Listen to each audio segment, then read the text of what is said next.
ఎప్పుడైతే మహానాడు మొదలైందో అప్పటి నుంచి వైసీపీ నాయకులు ఒకరి తర్వాత ఒకళ్ళు బయటకు వచ్చి చంద్రబాబు నాయుడు గారిని అలాగే లోకేష్ గారిని టార్గెట్ చేసి మాట్లాడటం. వాళ్ళలో మరీ ముఖ్యంగా తీసుకుంటే గనక కొడాలి నాని 2 సంవత్సరాల తర్వాత బయటకు వచ్చి ఒక తీవ్రమైన వ్యాఖ్య.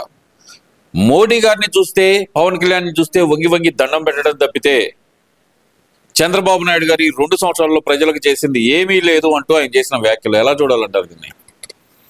అందరికీ నమస్కారం. ఇది మీరు ఆరోపణ చేసిన వాళ్ళని గురించి కూడా కొంచెం ఆలోచించాలి మీరు. ఎందుకంటే మీరే చెప్పారు 2 సంవత్సరాల తర్వాత వచ్చాడు. 2 సంవత్సరాలు ఏమైపోయాడు ఆయన? ఆరోగ్యం బాగోపోతే టీవీ చూడ్డా, పేపర్ చూడ్డా, లేకపోతే అంత చనిపోయే స్థితిలో కోమాలో ఉన్నాడా, వెంటిలేటర్ మీద ఉన్నాడా? అతను రోజు నడుస్తున్నాడు, తిరుగుతున్నాడు, తింటున్నాడు, అన్నీ చూస్తున్నాడు. 2 సంవత్సరాల్లో మీరు ఆంధ్రప్రదేశ్ రాష్ట్రంలో ఏ మూలకెళ్ళినా, ఏ గ్రామానికి, ఏ వార్డుకి వెళ్ళినా కూడా అభివృద్ధి పనులు శరవేగంతో జరుగుతున్నాయి. నువ్వు 2 ఏళ్ల నుంచి నిద్రపోయి నువ్వు ఏదో చేసి ఏదో అనుభవిస్తా, ఇప్పుడు ఏదో రోగం వచ్చి అనుభవిస్తా, నువ్వు చూడలేని పరిస్థితిలో ఉన్నావు నువ్వు నిజంగా. కానీ ఏ రాష్ట్రం ఇల్లు ఎక్కడికైనా వెళ్ళి దేశంలోకి వెళ్తే ఇవాళ చంద్రబాబు నాయుడు గారి గురించి మోడీ గారే ప్రశంసిస్తా ఉన్నారు. ఆయన ఇంత వయసులో కూడా అభివృద్ధి అభివృద్ధి కావాలి, ఇంకా చెయ్యాలి అని చెప్పే తపనతో ఆయన ఆరాటపడుతున్నారు. ఆయన్ని అందరూ ఆదర్శంగా తీసుకోవాలి, స్ఫూర్తిగా పనిచేయాలని మోడీ గారే పిలిపించారు. కాబట్టి నువ్వు ఏదో కావాలని చెప్పి మా నాయకుడి మీద నిందారోపణ చేయటం, అసలు నీ చాప్టర్ అనేది క్లోజ్ అయిపోయింది కొడాలి నాని. నువ్వు 2 ఏళ్ళు అయిపోయింది. ఇవాళ మళ్ళీ ఏదో వచ్చి నీ ఆరోగ్యం బాగుందో బాగోలేకో, లేకపోతే జగన్మోహన్ రెడ్డి గారు సూచనలతో పోయిన 5 ఏళ్ళు కూడా జగన్మోహన్ రెడ్డి గారు కావాలని ఇంకెవరిని, వాళ్ళ రెడ్డి సామాజిక వర్గం చెందిన వాళ్ళు ఎవరిని కూడా చంద్రబాబు నాయుడు గారి మీద తిట్టమనో లేకపోతే ఇంకోటి చేయలే. నీకు సిగ్గు లేక నువ్వు కమ్మ సామాజిక వర్గం కాబట్టే నువ్వు చంద్రబాబు నాయుడు గారిని తిట్టమని నిన్ను ఒక పావులాగా వాడుకున్నాడు. నువ్వు వెధవు కాబట్టి నువ్వు ఆయన వయసుని, ఆయన ఎప్పుడైతే నువ్వు తెలుగుదేశం పార్టీలో నుంచి వెళ్ళావో గౌరవించలేక ఆయన్ని తిట్టావు. దానికి నువ్వు ఫలితం అనుభవించావు. ఇంకా నీ జన్మలో నీ రాజకీయ భవిష్యత్తు లేదు. నువ్వు ఈ రోగంతో బతకవో జనం అందరూ కూడా ప్రార్థిస్తున్నారు. ఏమని? కొడాలి నాని గారు అనారోగ్యంతో ఉన్నారు, ఎప్పుడు చచ్చిపోతారా అని ప్రార్థిస్తున్నారు తప్పితే బాగుండాలని నీ గుడివాడ నియోజకవర్గంలో ఒక్కడు కూడా నీ గురించి ప్రార్థించట్లేదు. అది గుర్తుపెట్టుకో. సరే, ఇవన్నీ ఒక ఎత్తు అయితే కనుక డిఎస్సిలో మోసం చేశాడు నారా లోకేష్, విద్యాశాఖను భ్రష్టు పట్టిస్తున్నాడు నారా లోకేష్ అంటూ వైసీపీ నాయకులు వరుసపెట్టి చేస్తున్న ప్రలాపనలు, మరి వాటిని ఎలా చూడాలంటారు? వాళ్ళు చేయలేరు. వెనకటికి ఒక ముతక సామెత ఉందిలేండి, అది మనం వాడుకోకూడదు. అసలు ఈ 2 సంవత్సరాలలో విద్యా వ్యవస్థలో సమూల మార్పులు తీసుకొచ్చారు నారా లోకేష్ గారు, యువ నాయకుడు నారా లోకేష్ బాబు గారు. సమూల మార్పులు మీరు చూస్తూ ఉంటే క్లాస్ రూములు కానివ్వండి, లేకపోతే ఎడ్యుకేషన్ పరంగా కానివ్వండి, డిఎస్సిలో ఆ రోజే చంద్రబాబు నాయుడు గారు ముఖ్యమంత్రిగా పదవి ప్రమాణ స్వీకారం చేసినమ్మటే first file mega DSC 16,000 teacher ఉద్యోగాలు భర్తీకి అవి జరుగుతూ ఉన్నాయి.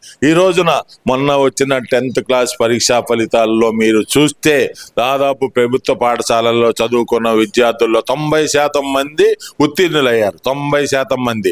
ఆ 90% మందిలో 75% మంది ప్రథమ శ్రేణిలో ఉత్తీర్ణులయ్యారు. అంటే ఆయన తీసుకొచ్చిన ఉన్నత ప్రమాణాల విద్య కానివ్వండి, ఆయన ఒకటే పెట్టారు, ఒకటే పథకం 100 days విద్యా ప్రమాణాలు అని చెప్పి. ఇది పరీక్షల ముందు గత 6 నెలల ముందు 100 రోజుల్లో మనం సమూలంగా విద్యా వ్యవస్థని మార్పు చేయాలి, విద్యార్థులు మంచి ఫలితాలు సాధించాలి, 100 రోజుల ప్రణాళిక చేసి అత్యుత్తమ ఫలితాలు సాధించారు. అవి అందరికీ ఆంధ్రప్రదేశ్ రాష్ట్ర ప్రజలందరికీ కూడా తెలుసు. విద్యా వ్యవస్థలో నారా చంద్రబాబు నాయుడు గారు ఏం చేస్తున్నారు అనేది అంతా చేస్తూ, వీళ్ళకి ఏంటంటే వైసీపీ వాళ్ళకి విమర్శలు చేయటానికి ఏమీ కనపడక రాష్ట్రంలో ఏ దీని మీద కూడా చెయ్యాలో తెలియక వాళ్ళు కావాలని చెప్పి మా చంద్రబాబు నాయుడు గారి మీద, లోకేష్ బాబు గారి మీద ఎక్కువ విమర్శలు చేస్తూ ఉన్నారు. మీరు నిజంగా విమర్శ చేయాలనుకుంటే ఎక్కడైనా ఏదైనా లోపం మీకు దొరకదు. మేము చెబుతున్నా, ఇప్పుడే ఛాలెంజ్ చేస్తున్నా, మా కూటమి ప్రభుత్వంలో మా ప్రభుత్వం అధినేత కానీ, మా యువ నాయకుడు కానీ, లేకపోతే పవన్ కళ్యాణ్ గారు కానీ వాళ్ళ ఆధ్వర్యంలో ఎక్కడైనా ఈ వ్యవస్థలో తప్పు జరిగిందని చూపియండి. ఈ శాఖలో విద్యాశాఖ అనే కాదు, గ్రామీణాభివృద్ధి అనే కాదు, ఇంకే శాఖలో అయినా చూపియండి. మీరు చెప్పిన దానికి మేము బద్దులం అవుతాం. మీకు ఛాలెంజ్ కూడా చేస్తా ఉన్నాం. మీకు తరం కాదు ఈ వ్యవస్థలో తప్పు జరిగింది అనేదని మీకు ఛాలెంజ్ చేస్తా ఉన్నాను. చూసుకోండి కావాలంటే. ఎవరిది గొడ్డల పార్టీ గొడ్డల పార్టీ అంటున్నారు, లేదంటే తల్లి చెల్లి అని మాట్లాడుతున్నారు. ఎవరిది గొడ్డల పార్టీ? మీది చెప్పుల పార్టీ కాదా అంటున్నారు రోజా గారు. మరి దానికి ఏం సమాధానం చెబుతారు? రోజా గారు పాపం 2 ఏళ్ల నుంచి బాగా రెస్ట్ తీసుకుంటున్నారు. కాకపోతే ఈ మహానాడు మూలంగా ఆమెకు మళ్ళీ పని కల్పించారు జగన్మోహన్ రెడ్డి గారు.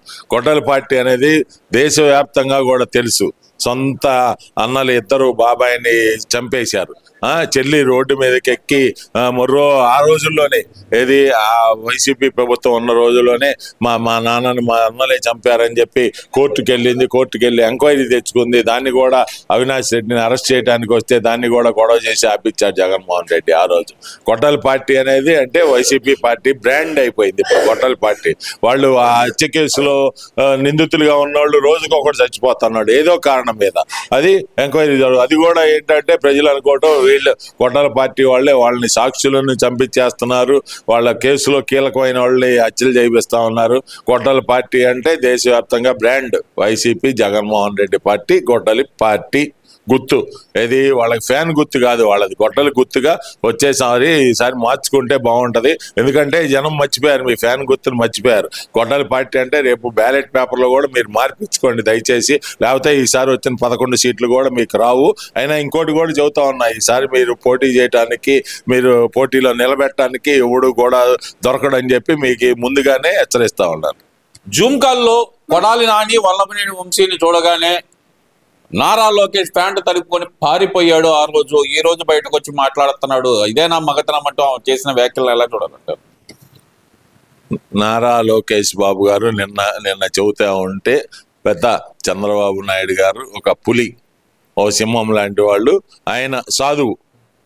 ఇది ప్రజలే అనుకుంటారు పులిగా ఉన్నా కూడా సాధువు. ఆయన గతంగా ముఖ్యమంత్రి చేసిన రోజులు కూడా సాధువుగానే ఎవరిని ప్రతిపక్ష పార్టీ వాళ్ళని కానీ ఎవరిని కానీ ఏం చేయలేదు. కానీ లోకేష్ బాబు గారు కూడా ఒక పులిలాగే, ఆయనది ఉగ్ర నరసింహం అంటా అన్నారు.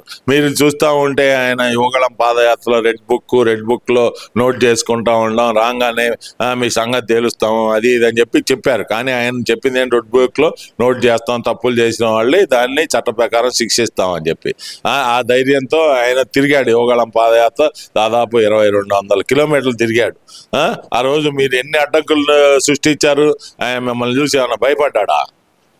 దాదాపు 223 రోజుల పాటు పాదయాత్ర చేస్తే మీరు ఎన్నిసార్లు దాడులు చేయించడానికి ప్రయత్నం చేశారు, కుదరక పోలీసు వాళ్ళ చేత అడ్డంకులు సృష్టించారు. ఆయన భయపడి పారిపోయాడా? యువగళం పాదయాత్ర ఆపాడా? మీ నాయకుడు చేసిన పాదయాత్ర తెలుసుగా అందరికీ. ఆయన ఎన్ని రోజులు పాదయాత్ర, ఎన్ని రోజులు రెస్ట్ తీసుకున్నాడు. శుక్రవారం వస్తే కోర్టుకు వెళ్ళేవాడు, శని ఆదివారాలు సెలవులు.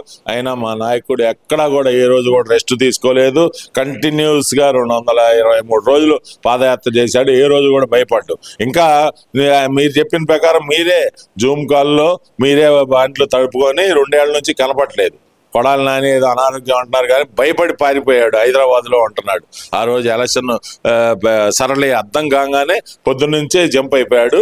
పేర్ని నాని కూడా ఈ మధ్య బయటికి రాక కుర్రోని వాళ్ళ అబ్బాయిని వాళ్ళ నాన్న పేరు పెట్టుకున్నాడు. పేర్ని కృష్ణమూర్తి అంటే వాళ్ళ నాన్న నాకు తెలిసి అతని చేత కూడా గుండాయిజం చేస్తున్నాడు. ఏది వాళ్ళ నాన్న పేరుని చెడగొట్టడానికి ఆ కిట్టు అనే అతని చేత పోలీసు వాళ్ళ మీద దౌర్జన్యం చేపిస్తా ఉన్నాడు.